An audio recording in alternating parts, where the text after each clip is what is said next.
नमस्कार मेरे दोस्तों, ग्राम प्रधान प्रत्याशी के पद पर शत्रुघ्न पांडे शास्त्री जी ग्राम सभा रघवापुर से उम्मीदवारी कर रहे हैं। आप सब इनको भारी से भारी मतों से विजयी बनाएं।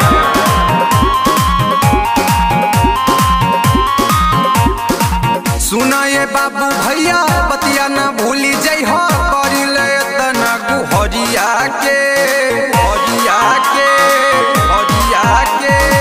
सुना ये बाबू भैया बतिया न भूली जई हो, करी ले तना गुहरिया के। शत्रुघ्न पहाड़ के विजयी बनई हो, मारी के आपन मोहरिया के। शत्रुघ्न पहाड़ के विजयी बनई हो, मारी के आपन मोहरिया के।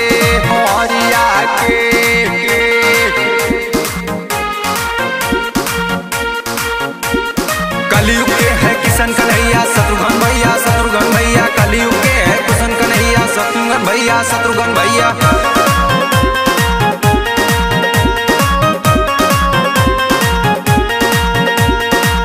रुकल विकास बढ़ी गहुआ नगर के, एक बार देखे देखो भैया अवसर के। दुख सुख आइल गइल रहल परेशानी, एक बार देखे तुझी तादा प्रधानी।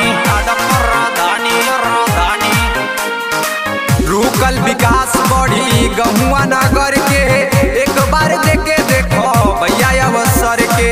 दुख सुख आइल गइल रहल परेशानी, एक बार देखे तुझी ताद प्रधानी। अब की जीता के देखो विजयी बना के देखो, संगे में चली है डगरिया के। शत्रुघ्न पहाड़ के विजयी बनई हो, मारी के आपन मोहरिया के। शत्रुघ्न पहाड़ के विजयी बनई हो, मारी के आपन मोहरिया के। ना मैं गिरा ना मेरे उम्मीदों के मीनार गिरे, ना मैं गिरा ना मेरे उम्मीदों के मीनार गिरे। मुझे गिराने वाले कई बार गिरे, सवाल जहन का नहीं था वो तो मैं कब का पी गया। तकलीफ लोगों को तब हुई जब मैं फिर से जी गया।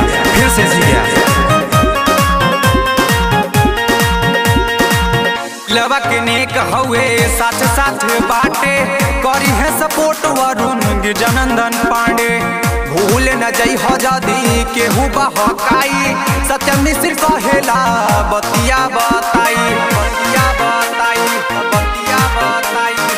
दिलवा के नेक हुए साथ साथ बाटे, करी है सपोर्ट वरुण गिरजानंदन पांडे। भूल न जई हो जदी केहू बहकाई, सत्य मिश्र कहेला बतिया बताई। मिली सपोर्ट की हो, मिली सपोर्ट दी हो, संगे में गली है डगरिया के।